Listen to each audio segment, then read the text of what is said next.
Yesterday, we had a good conversation. We opened the phone lines up. Mm-hmm.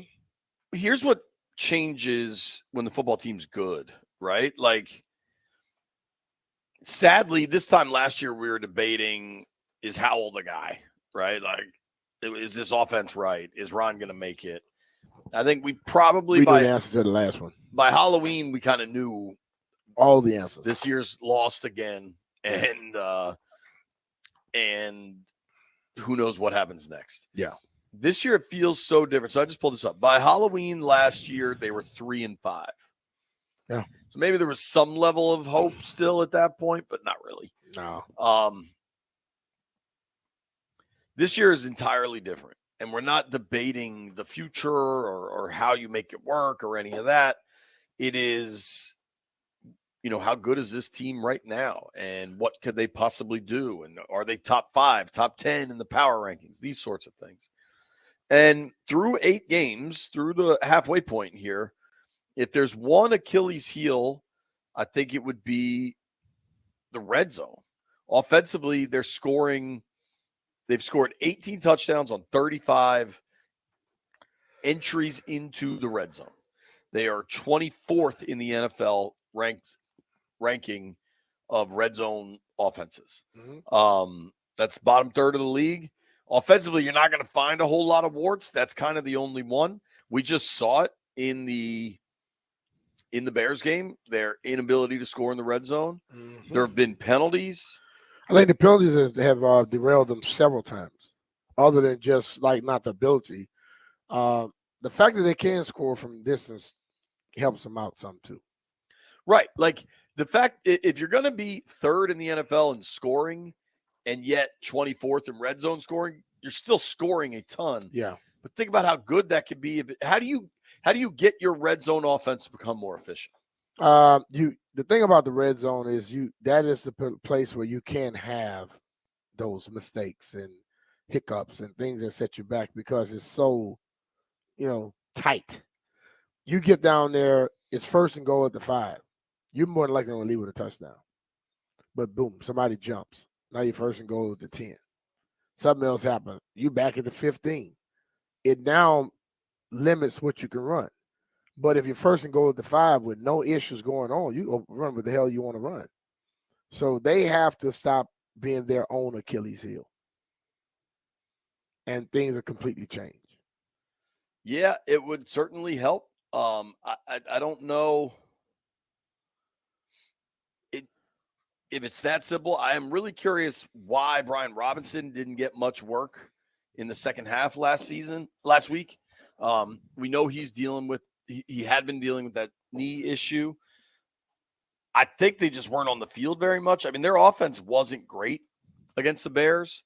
Do you think they maybe limited Jaden running down near the goal line last week, knowing he was battling back from the rib injury? Yeah. I don't think they wanted to have any more hits than he normally was going to get. We were already complaining about putting him in. Well, people, I'm not complaining. Right? Oh, why are they calling these design runs in this position? If they called more design runs in that game, people would lose their damn minds. So they were a little bit cautious. But then again, when you're playing with a guy of his mindset and his ability, it's kind of hard to be 100% cautious. Yeah, I agree there. And you know what else? I looked at this one. There was a lot of concern. If they don't hit the Hail Mary, this would have been a heavy, heavy talking point. But a ball bounces off a DB's hands into a wide receiver's hands, and therefore we don't talk about it. DQ's decision to punt from the Washington 12 on 4th and inches, I still think that was the right call. I'm not mad about that one. Man, you backed up. And what if you're at the 12-yard line? See, everyone that people are great at being the couch part of the couch coach and the second guesser. If they don't make it, what would everybody say? See, they just thinking about, why didn't he go for it there? It's not 100% chance you're going to make it. You can lose it. You cannot make it. And if you give him the ball right there, you basically gave some points up, did you not? Oh, yeah. I think for me, the situation where the thought process there is if you go for it and they don't, and they get it, cool, you run out the game. If you don't get it there, say Chicago scores, you would have been in the same position, but you would have had a lot more time to drive down the field. Yeah. I think that's the theory, is rather than needing a Hail Mary, maybe you can just hit a real drive. Yeah. And if that's the scene, then maybe you only need a field goal to win. Like, it gives yourself more options. The one that we didn't really discuss, and I'm curious what you think about this. This was early in the fourth quarter, so it wasn't as things became so, Chicago hadn't taken the lead yet. I was surprised by this, and I wonder if this one was maybe injury related too. 4th and 3 from the Bears 49. Mm-hmm. You're at midfield, and they punted. I feel like they've been pretty aggressive in those situations throughout the year. That one surprised me a bit. And I'm not necessarily arguing it was or wasn't the right play call. I think people get a little too caught up in that stuff. But that punt was the drive where the Bears went down the field, and then they got bailed out because the play caller decided to hand the ball to a tackle at the goal line. But overall, the defense had played well against their offense. To that point, for they sure. They have given them great chances, and I think that was the drive where Chicago started being able to But when you're making that decision, the decision is based off of how well your defense has been playing. You take that chance because you feel, okay, we can go stop them, but we can play the field position battle right here. Hell, they went on a run then, and they still end up taking the ball away from them anyway. So no harm, no foul in that situation. You know what barely I mean? By the skin of their teeth. Yeah, but still, I think that is the thing about coaching where I have to tip my hat to coaches, because I would probably be cursing out media people and everybody else. You know what I'm saying? Every time I make a decision, you're going to tell me what I should have done. I'm not saying you. I'm just saying. But that's a curious one to me because they've been aggressive in other situations. But I would say in that situation where you have a hurt quarterback and your defense is playing well, why not? I mean, if I don't get it there, because I think people always think about if they get it. What if they don't and you give it to them at the 50? I guarantee the same people that said they should go for it will be knocking them the next day. You know, so I think you got to go when your defense is playing good, you take the chance with that. And I wanted to make this comparison earlier. We were talking. I watched my man Johnny Newton on some plays. He reminds me of number 99. Donald? He's not that tall. Mm-hmm. You know, Donald wasn't that tall, but the quickness out the stance. I'm not saying he's Donald, but there's a lot of similarities in what he does, because he jumps out off the ball, and when the guard lifted his arm to hit him, he was already here. Couldn't even hit him. That's the one when Caleb went to try to do the screen. Yeah. He was already gone. You know, he got some stuff with him, man. Oh, I agree with that. I mean, they were really, really thrilled to be able to get him. I listened to Ryan Russillo's podcast. I said 99, you said Donald, you didn't say Sap, so you know. Well, I definitely wasn't saying Chase. That was the 99 that came to mind. No. Inside. I know. But listen to this. So we need answers on Brandon Coleman and Brian Robinson. You know when his last carry came in that game against the Bears?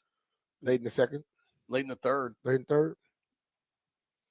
2nd and 5, Washington 12, Brian Robinson off the left end for 2 yards. He didn't get another carry in that game. And there was, especially if you go to the late drive where they ended up punting, a lot of people questioned that punt. Dude, you're at your own 12-yard line. That's a punt for me, dog.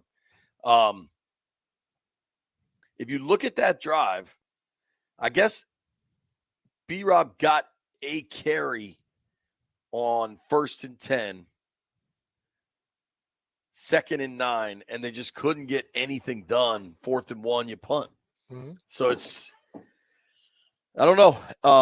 I think specific to the red zone, I think they got to lean on the run game more, especially you get down inside the 10, inside the 5, and go fullback, whatever it is. You know what I mean? Like, just if they're going to play games in January that matter, maybe a second game in January that matters, a third game in January that matters, the red zone efficiency is going to have to creep up. It will. I mean, it has to creep up. I think the ultimate thing at this point right now, like you said, they're third in scoring.